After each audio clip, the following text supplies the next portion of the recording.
अब हम स्टार्ट करेंगे चैप्टर नंबर 1 का part number 3 business trade and commerce. ठीक है, इसमें सबसे पहले अब हम समझेंगे कि बिजनेस क्या होता है, इसकी डेफिनेशन, प्रॉपर्ली डेफिनेशन होती क्या है। The term business has been derived from the word busy.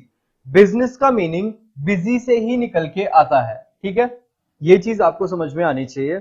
Thus, business means being busy. However, in a specific sense, business refers to an occupation. ये एक occupation है in which people regularly engage in activities relating to purchase, production or sale of goods and services with a view to earn profit. अब आप खुद सोचें, सबसे पहले business का मतलब क्या? एक ऑक्यूपेशन आपका होना चाहिए in which people regularly engage in activities. मैं रोज अपने पौधों में पानी डाल रहा हूं, मैं रोज रेगुलरली एंगेज हो रहा हूं इन एक्टिविटीज। तो क्या ये बिजनेस हुआ मेरा? नहीं, ये बिजनेस नहीं है, क्योंकि पौधों में पानी डालना मेरा कोई ऑक्यूपेशन नहीं है। बट वही काम एक जो वो माली टाइप होता है, अगर वो करे तो उसके लिए ये चीज बिजनेस बन जाएगी। अगर वो उसको प्रोडक्शन कर रहा है या उसको उगा के अगर बेच रहा है तो वो उसके लिए क्या बन जाएगा? बिजनेस, क्योंकि वो उसके लिए with a view to earn profit, वो ये देख रहा है। बट मेरे लिए ये इंपॉर्टेंट नहीं है। नेक्स्ट है द इकोनॉमिक में कंसिस्ट, द एक्टिविटी में कंसिस्ट ऑफ प्रोडक्शन और परचेज ऑफ गुड्स और फॉर सेल और exchange of goods or supply of services to satisfy the needs of other people. क्या क्या इसके अंदर एक्टिविटी होनी चाहिए? द एक्टिविटी में कंसिस्ट ऑफ प्रोडक्शन, या तो उसको बनाओ गुड्स को, या परचेज करो ऑफ गुड्स, फॉर सेल उसको बेचने के लिए, और एक्सचेंज ऑफ गुड्स और supply of services to satisfy the needs of other people. या तो उसको एक्सचेंज करो और सप्लाई ऑफ सर्विसेज। अब कभी भी आप नोटिस करोगे कि यहाँ पे सप्लाई ऑफ सर्विसेज के केस में कभी भी नहीं लिखा होगा कि प्रोडक्शन या परचेज, कभी नहीं लिखा होगा, क्योंकि कोई भी सर्विस कभी भी प्रोड्यूस नहीं करी जाती या उसकी परचेज नहीं करी जा सकती। ठीक है, तो सर्विसेज के केस में नहीं, वो सिर्फ किसके केस में लिखा होगा? गुड्स के केस में। नेक्स्ट आपका आता है टॉपिक जिसका नाम है कैरेक्टरिस्टिक्स ऑफ बिजनेस एक्टिविटी। इसके कैरेक्टर क्या क्या होते हैं? ठीक है, सबसे पहला यहाँ पे हम देखेंगे तो इकोनॉमिक एक्टिविटी, इनके बारे में डिटेल में हम नेक्स्ट स्लाइड में पढ़ेंगे। अभी हम 6 के नाम देख रहे हैं। ठीक है, सबसे पहला इकोनॉमिक एक्टिविटी, दूसरा प्रोडक्शन और procurement of goods and services, तीसरा है अनसर्टेनिटी ऑफ रिटर्न, क्योंकि कोई चीज सर्टेन नहीं होती, एलिमेंट ऑफ रिस्क, फिर है प्रॉफिट अर्निंग, फिर है सेल और exchange of goods and services, और लास्ट है dealing in goods and services on regular basis. अब एक एक करके सबको समझेंगे। सबसे पहला है इकोनॉमिक एक्टिविटी। इकोनॉमिक एक्टिविटी का मतलब क्या हुआ? The sole purpose of a business activity. सबसे पहले सोल, सोल का मतलब सिर्फ, मतलब ओनली वन, ओनली वन। ठीक है, सोल का मतलब क्या हुआ? Only one. The sole purpose of business activity is to make money to earn livelihood. मतलब ये है, बिजनेस का मेन पर्पस ही क्या है? ये है कि आप पैसे कमाओ, आप मनी को क्या करो? मनी को अर्न करो। किसके लिए? ताकि आपकी लाइवलीहुड अच्छे से चल सके। तो पहली चीज आपको समझ आई, ये होगी आपकी फर्स्ट। सेकंड है प्रोडक्शन और प्रोक्योरमेंट ऑफ गुड्स और सर्विसेज। प्रोडक्शन का मतलब आपको समझ में आता है कि आप कोई भी गुड्स और सर्विसेज को बनाओ। मेनली ये गुड्स की बात कर रहा है, सर्विसेज में नहीं बोल रहा। ठीक है, आप किसी भी गुड्स को या तो प्रोडक्शन करो। Every business enterprise either manufacture the goods it deals, मतलब या तो वो गुड्स को मैन्युफैक्चर खुद करेंगे, डील्स इन, और एक्वायर्स देम फ्रॉम प्रोड्यूसर्स, या तो वो प्रोड्यूसर्स से क्या करेंगे? एक्वायर करेंगे, to be further sold to consumers और यूजर्स। मतलब क्या है? मैं बिजनेस करना चाहता हूं किसी भी गुड्स का, तो मैं किसी सामान को, गुड्स, बिजनेस का मीनिंग क्या है? गुड्स को या तो बनाओ या तो खरीदो और महंगा उसको बेचो, जिसमें आप बीच में अपना प्रॉफिट कमा सको। तो मुझे क्या करना पड़ेगा? या तो गुड्स को प्रोड्यूस करना पड़ेगा, मतलब गुड्स को या तो खुद से बनाना पड़ेगा, रॉ मटेरियल परचेज करके। एग्जांपल लेते हैं, मुझे ये पेन बनाना है, उसके लिए मुझे क्या क्या रॉ मटेरियल चाहिए रहेगा? मुझे प्लास्टिक चाहिए रहेगा, और मुझे इंक जो होती है वो चाहिए रहेगी, और मुझे लेबर भी चाहिए रहेंगे जो इसको बनाएंगे। मुझे ये सारी चीजें चाहिए तो और भी सारी चीजें हैं, बट अभी मैं बोलता हूं कि मुझे ये 3 चीजें चाहिए। ठीक है, मुझे ये तीन चीजें चाहिए। अब इस केस में क्या होगा, सबसे पहले मैं प्रोडक्शन करने के लिए प्लास्टिक कहीं से तो परचेज करूंगा, मैं इंक कहीं से परचेज करूंगा, लेबर को मैं एक्वायर मतलब हायर करूंगा, फिर उनसे मैं ये पेन्स को बनवाऊंगा, इसको बोलते हैं प्रोडक्शन करना। अब बात करते हैं प्रोक्योरमेंट की। मैंने कहा मेरे पास इतना टाइम नहीं है कि मैं ये प्लास्टिक ये सब चीजें लाऊं, फिर लेबर को लाऊं, फिर उनसे बनवाऊं, मेरे पास इतना टाइम नहीं है। मैंने बोला सीधा एक काम करते हैं, प्रोक्योरमेंट कर लेते हैं, किसी और ने बना रखा है उससे सीधा खरीद लेते हैं, प्रोक्योर कर लेते हैं, उससे सीधा खरीद लेते हैं। मतलब ये इट डील्स और एक्वायर्स, उससे खरीद लेते हैं, देम फ्रॉम प्रोड्यूसर्स, जिसने एक्चुअल में बनाया है हम उससे वो चीज खरीद लेते हैं, to be further sold to consumers और यूजर्स, उसको आगे बेचने के लिए, टू बी फर्दर सोल्ड, आगे कंज्यूमर और यूजर को बेचने के लिए हम उसको क्या कर लेते हैं, या तो खरीद लेते हैं या बना लेते हैं। थर्ड है सेल और exchange of goods and services, सबसे इंपॉर्टेंट, सबसे पहले पढ़ेंगे बिजनेस।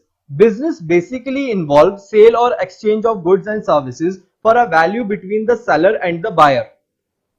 मतलब ये हुआ कि मैं एक बायर हूं, मैं एक शॉप पे गया, मुझे कोई भी गुड्स पसंद आ गया, मुझे वो गुड्स को चाहिए, मुझे वो चीज चाहिए, तो हमारे बीच में एक वैल्यू का होना जरूरी है, हम दोनों के बीच में क्या होना जरूरी है, एक वैल्यू का। इसीलिए लिखा है सेल और exchange of goods and services. Business basically involve, business में क्या चीज इन्वॉल्व होती है, ऊपर हम पढ़ चुके हैं कि बिजनेस के अंदर प्रोडक्शन और प्रोक्योरमेंट होती है, बट सिर्फ प्रोडक्शन और प्रोक्योरमेंट करना जरूरी है या उसको आगे बेचना भी जरूरी है, प्रॉफिट तो बेचने से आएगा। तो बेसिकली इन्वॉल्व सेल, सेल करना या एक्सचेंज करना गुड्स को एक्सचेंज भी किया जाता है। आपने बचपन में कभी एक नाम सुना होगा, बार्टर सिस्टम,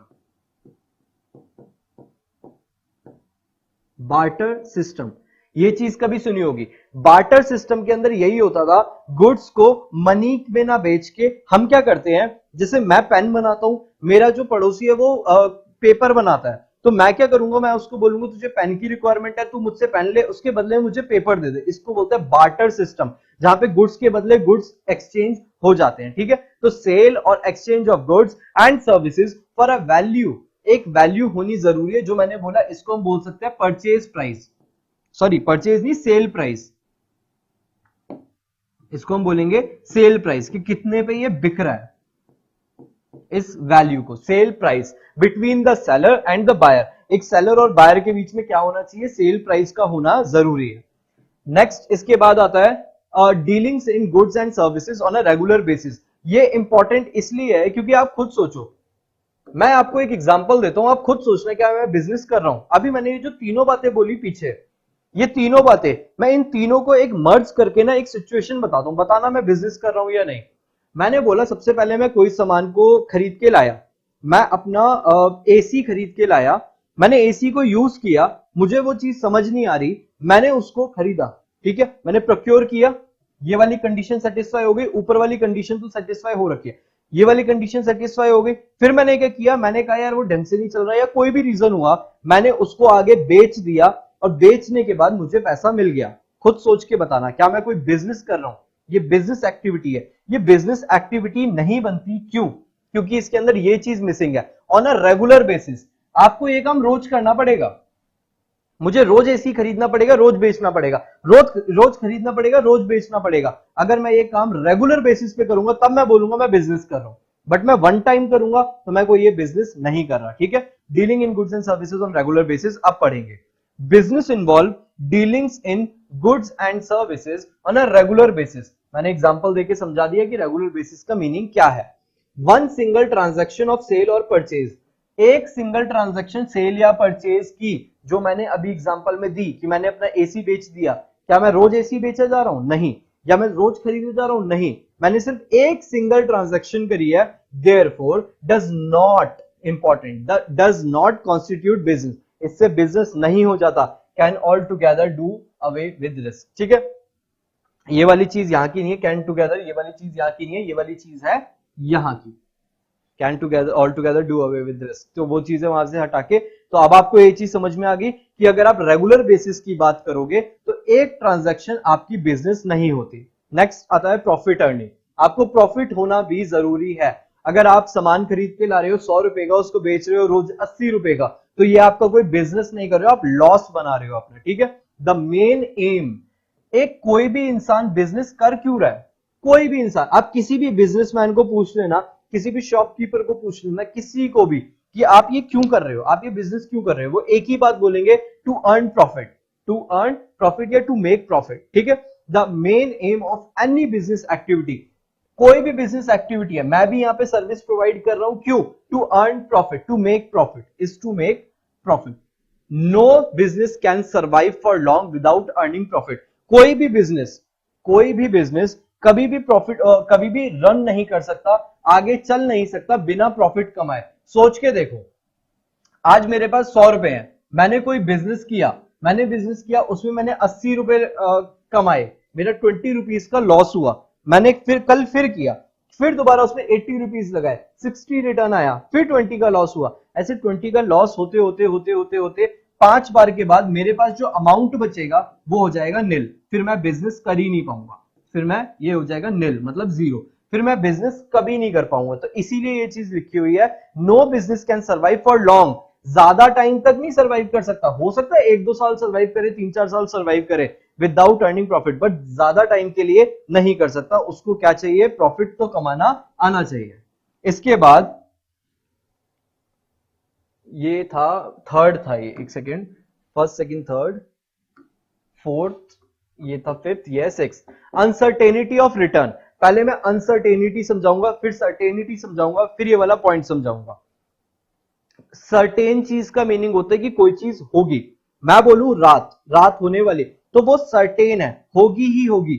अनसर्टेन का मतलब हो भी सकती है, नहीं भी हो सकती। समझना, बारिश, अभी मैं बोलूंगी बारिश, तो बारिश अनसर्टेन है, हो भी सकती है, नहीं भी हो सकती, लेकिन दिन होना ये सर्टेन है। ऐसा तो कभी नहीं होता ना कि यार दिन हो भी सकता है शायद ना भी हो, ऐसा नहीं होता। तो अनसर्टेनिटी का आपको मीनिंग पता चला। अब अनसर्टेनिटी किसकी? ऑफ रिटर्न, मतलब जो आपका प्रॉफिट आने वाला है उसकी अनसर्टेनिटी है। अगर ऐसा होता, सोचो, अगर ऐसा होता कि जो भी बिजनेस शुरू करेगा वो प्रॉफिट पक्का कमाएगा, तो अभी सारे लोग ना बिजनेस ही कर रहे होते, कोई भी एम्प्लॉयमेंट में नहीं होता। जो हमने पीछे देखा, कोई भी एम्प्लॉयमेंट के अंदर नहीं होता, सारे लोग अपना बिजनेस खोल के बैठे होते। बट बिजनेस के अंदर जो रिटर्न मिलने वाला है, जो प्रॉफिट मिलने वाला है, उसकी अनसर्टेनिटी है। हो सकता है प्रॉफिट हो जाए, हो सकता है ना भी हो, तो ये चीज का ध्यान रखना। पढ़ेंगे, it refers to the lack of knowledge relating to the amount of business that the business is going to earn in a given period. कोई भी बिजनेस शुरू करने से पहले आपको पूरी नॉलेज होनी चाहिए कि आप कितना अमाउंट लगा रहे हो। मैं 100 रुपए लगा रहा हूं, तो मेरे को नॉलेज होनी चाहिए कि मेरे को कैसे ये 100 रुपए को 100 से ज्यादा तो कमाना ही कमाना है। मुझे इसको 100 से ज्यादा 110, 120, 130 तो कमाना ही है। मुझे इसकी नॉलेज होनी चाहिए, तभी मैं जाके प्रॉफिट कमाऊंगा और तभी मेरे बिजनेस लॉन्ग टर्म में सर्वाइव करेगा। ठीक है, every business invest money to earn money. हर एक बिजनेसमैन, खुद सोचो, कोई भी ऐसा बिजनेस आपने देखा है बिना पैसा लगाए आपको अर्न अमाउंट मिले? एम्प्लॉयमेंट में ये वाला केस नहीं है। एम्प्लॉयमेंट में क्या मेरे को पहले पैसे लगाने पड़ते हैं फिर मुझे सैलरी मिलती है? ऐसा नहीं होता। बट बिजनेस के अंदर आपको पहले अमाउंट को इन्वेस्ट करना पड़ता है। मैं ट्रेडिंग बोलता हूं, एग्जाम्पल ट्रेडिंग, मैं सामान खरीद के बेचना चाहता हूं महंगा, पर पहले खरीदना तो पड़ेगा ना। तो पहले एवरी बिजनेस इन्वेस्ट मनी, पहले बिजनेस को इन्वेस्ट करना पड़ता है money to earn money, but it is not certain as to what amount of profit will be earned और लॉसेस में ऑल्सो अकर। मतलब ये, मैं पैसे लगा सकता हूं पैसे कमाने के लिए, बिजनेसमैन यही करता है, पैसे लगाता है फिर उससे पैसे कमाता है, बट ये कुछ नहीं पता कि वो कितना पैसा मिलेगा उसको, कितना नहीं मिलेगा, प्रॉफिट होगा भी तो कितना होगा, लॉस कितना होगा, कुछ भी नहीं पता होता। सारी चीजें क्या होती है? अनसर्टेन होती है, इसमें इसलिए रिस्क ज्यादा होता है। अगला पॉइंट इसी से रिलेटेड है, एलिमेंट ऑफ रिस्क। अब आपको खुद पता है किसी चीज का हमें पता ही नहीं है, एम्प्लॉयमेंट के टाइम पे जाओ, एम्प्लॉयमेंट में सैलरी मिलेगी ही मिलेगी।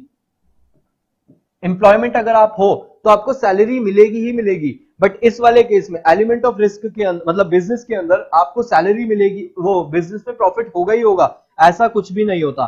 तो इसीलिए risk is the uncertainty. Risk क्या होती है? अनसर्टेनिटी है, हो भी सकती है नहीं भी हो सकती। Associated with an exposure to loss, और इससे क्या होता है? लॉस से आप एक्सपोजर हो, मतलब एक्सपोज हो जाते हो, आपका लॉस भी हो सकता है। It is caused by some unfavourable और अनडिजायरेबल इवेंट। अब सोचो, सारी चीजें परफेक्ट चल रही थी, हम अच्छे से कमा रहे थे, नॉलेज अच्छी थी, सब कुछ एकदम परफेक्ट था, मैं अच्छे से बिजनेस कर रहा था, नॉलेज मेरे पास बिजनेस की थी, सब कुछ थी।